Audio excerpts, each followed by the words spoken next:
Hello बच्चों, let's read this question. The question says two adjacent sides of parallelogram ABCD are 2 I cap plus 4 j cap minus 5 k cap and I cap plus 2 j cap plus 3 k cap. Then the value of AC cross BD is.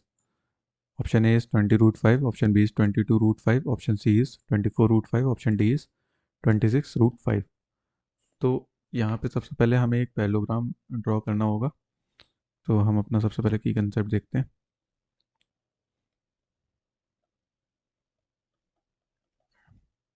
तो यहाँ पे हम एक parallelogram draw करते हैं। Sorry,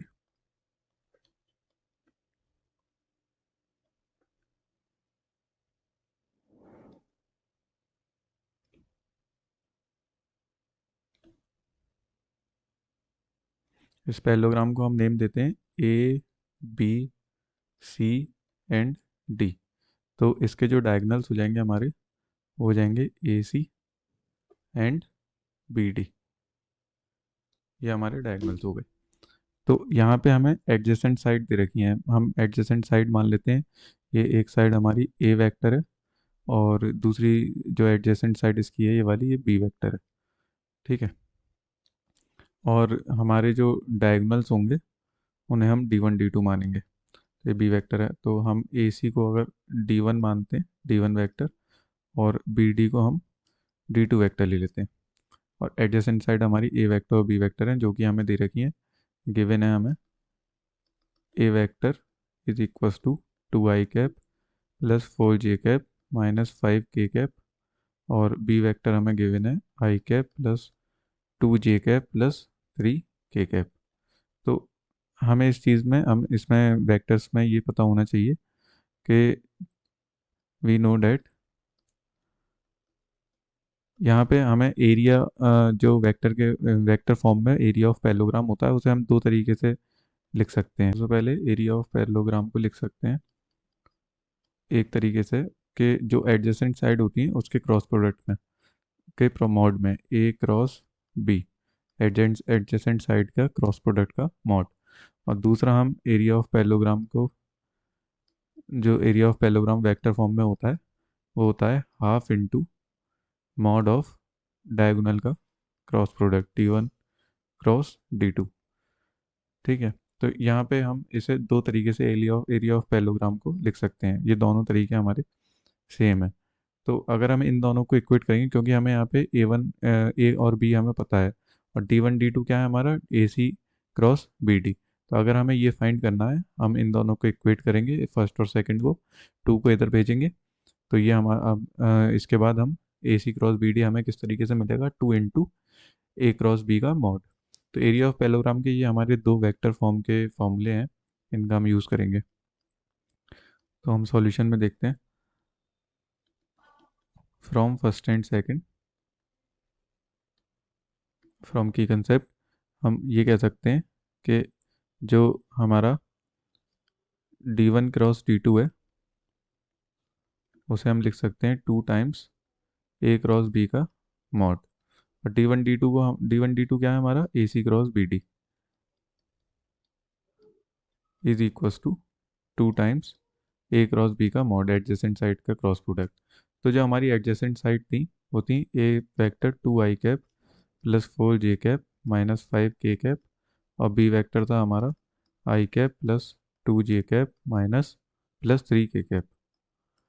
तो यहाँ पे हम ए क्रॉस बी का जब मॉड करेंगे तो ये हम यहाँ पे बनाना पड़ेगा determinant I cap j cap k cap. A vector यहाँ पे पहले तो हमें लिखेंगे इसमें 2 4 माइनस 5 एंड 1 2 एंड 3। इसे सॉल्व करके हमारा जो वेक्टर आएगा उसे हम, उसका मॉड जो है हम 2 से मल्टीप्लाई कर देंगे। तो सबसे पहले इसे हम सॉल्व कर लेते हैं। तो हमें सॉल्व करना है A C cross B D का mod is equals to 2 times I vector J vector के वेक्टर, ये पहली रो है, ये हो गया हमारा 2 4 एंड माइनस 5, और ये हो गया 1 2 एंड 3। इसे हमें सॉल्व करना है तो इसे लिख सकते हैं 2 इंटू आई कैप के फॉर्म में।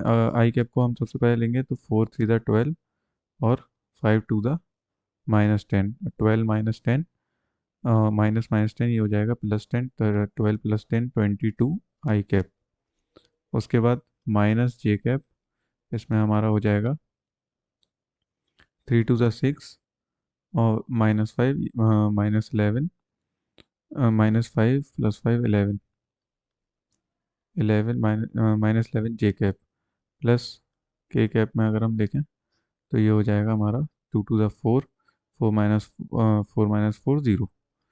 तो इसे हम लिख सकते हैं 22 आई कैप -11 जे कैप,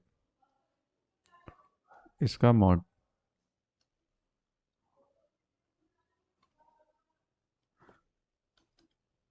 तो अगर हम यहाँ से 11 कॉमन लेते हैं तो यहाँ पे हमारा बचेगा 2 आई कैप माइनस जे कैप। इसका अगर मॉड्यूलस निकालें हम तो 2 आई कैप माइनस जे कैप का जो मॉड्यूलस होगा वो होगा √2 का स्क्वायर प्लस 1 का स्क्वायर। 2 का स्क्वायर हो जाएगा हमारा 4, और 4 इसका अगर हम मॉड्यूलस निकालें 2 आई कैप माइनस जे कैप का, ये हो जाएगा हमारा √2 का स्क्वायर 4, 1 का स्क्वायर 1 इजिकल्स टू √5। तो इसे हम लिख सकते हैं 22 इंटू √5।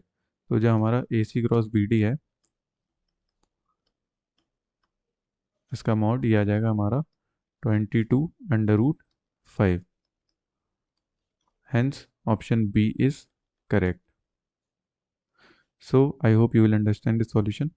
ये क्वेश्चन हमारा वेक्टर अलजेब्रा का है. So, I hope you will understand the solution. Thank you. All the best.